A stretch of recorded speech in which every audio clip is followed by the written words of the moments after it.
ऋषिरुवाच शक्रादयः निहतेति वीये तस्मिन् दुरात्मनि सुरारिबले च देव्या तां तुष्टभूः प्रणतिनम्रशिरोधरा सा वाग्विप्रहर्षपुलकोद्गमचारुदेहा देव्या यया ततमिदं जगदात्मशक्त्या निःशेषदेवगणशक्तिसमूहमूर्त्या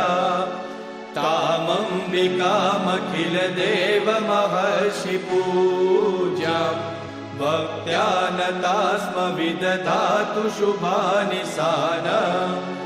यस्या प्रभावमतुलं भगवाननन्तो ब्रह्माहरश्च न हि वक्तुमलं बलं च सा चण्डिकाखिल जगत्परिपालनाय नाशाय चाशुभभयस्य मतिं करोतु या श्रीस्वयं सुकृतिनां भवनेष्वलक्ष्मी पापात्मनां कृतधियां हृदयेषु बुद्धि श्रद्धा सतां कुलजनप्रभवस्य लज्जा तां त्वां नता स्म परिपालय देवि विश्वम् किं वर्णयाम तव रूपमचिन्त्यमेतत् किं चातिवीर्यमसुरक्षयकारि भूरि किं चाहवेषु चरितानि तवानियानि सर्वेषु देवसुरदेवगणादिकेषु हेतुः समस्तजगतां त्रिगुणापि दोषे न ज्ञायसे हरिहरादिभिरप्यपारा सर्वाश्रयाखिलमिदं जगदंशभूत मव्याकृता हि परमा प्रकृतिस्त्वमाद्या यस्या समस्तसुरता समुदीरणेन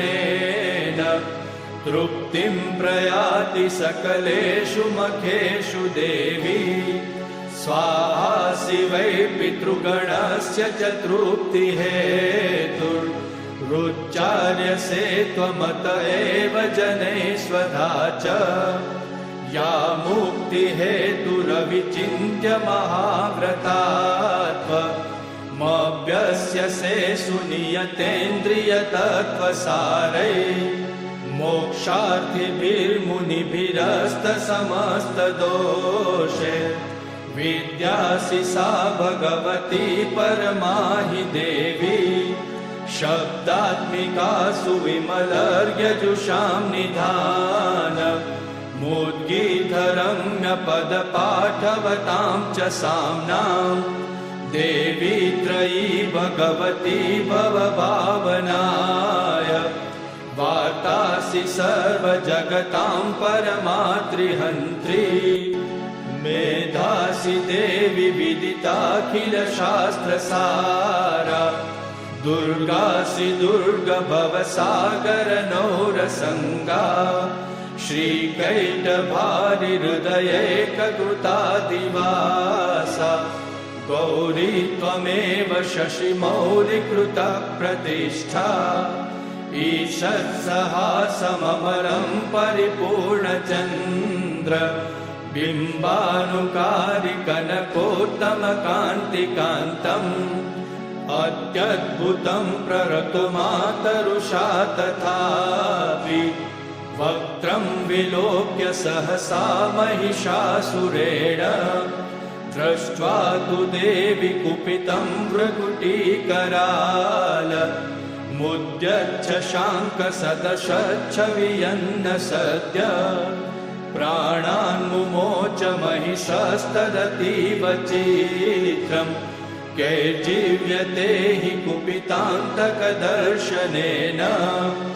देवी प्रसीद परमा भवती भवाय सद्यो विनाशयसि को भवती कुलानि विज्ञातमेतदधुनैव यदस्तमेतन् नीतं बलं सुविपुलं महिषासुरस्य ते सम्मता जनपदेषु धनानि तेषां यशांसि न च सीदति धर्मवर्ग धन्यास्त एव निभृतात्मजभृत्यदारा येषां सदाभ्युदयदा भवति प्रसन्ना धर्म्याणि देवि सकलानि सदैव कर्म ह्यत्यादृतः प्रतिदिनं सुकृती करोति स्वर्गं प्रयाति च ततो भवति प्रसादा लोकत्रयेऽपि फलदाननु देवि तेन दुर्गे स्मृता हरसि भीतिमशेषजन्तो स्वस्थै स्मृता मतिमतीव शुभां ददासि दारिद्र्यदुःखभयहारिणि का त्वदन्या सर्वोपकारकरणाय सदार्धचित्ता एभिर्हते जगदुपैति सुखं तथेते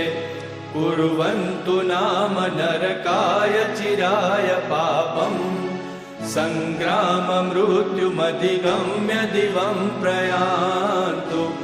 मत्वेति नूनमहितान्विनिहंसि देवी दृष्ट्वैव किं न भवति प्रकरोति भस्म सर्वासुरानरिषु यत्प्रहिणोषि शस्त्रम् लोकान् प्रयान्तु रिपवोऽपि हि शस्त्रपूता इत्थं मतिर्भवति तेष्वहितेषु साध्वी खड्गप्रभानिकरविस्फुरणैस्तथोग्रे शूलाग्रकान्तिनिवहेन दशोऽसुराणाम् यन्नागता विलयमंशुमदिन्दुखण्ड योग्याननं तव विलोकयतां तदेतत् दुर्वृत्तवृत्तशमनं तव देवि शीलं रूपं तथैतदविचिन्त्यमतुल्यमन्यैः वीर्यं च हन्तृरुतदेव पराक्रमाणा वैरिष्वपि प्रकटितैव दया त्वयेत्थम् केनोपमा भवतु तेस्य पराक्रमस्य रूपं च शत्रुभयकायति हारिपुत्र चित्ते कृपा समरनिष्ठुरता च द्रष्टा त्वय्येव देवि वरदे भुवनत्रयेऽपि त्रैलोक्यमेतदखिलं रिपुनाशनेन त्रातं त्वया समरमूर्धनि तेऽपि हत्वा नीता दिवं रिपुगणा भयमप्यपास्त मस्माकमुन्मदसुरारिभवं नमस्ते शूलेन पाहि नो देवी पाहि खड्गेन चाम्बिके घण्टास्वनेन नः पाहि चापज्जानी स्वनेन च प्राच्यां रक्ष प्रतिष्ठां च चण्डिके रक्ष दक्षिणे ब्राह्मणेनात्मशूलस्य उत्तरस्यां तथेश्वरी सौम्यानि यानि रूपाणि त्रैलोक्ये विचरन्ति ते यानि चात्यन्तघोराणि ते रक्षास्मांस्तथा भुवम् खड्गशूल गदादीनि यानि चास्त्राणि तेऽम्बिके करपल्लव सङ्गीनि तैरस्मान्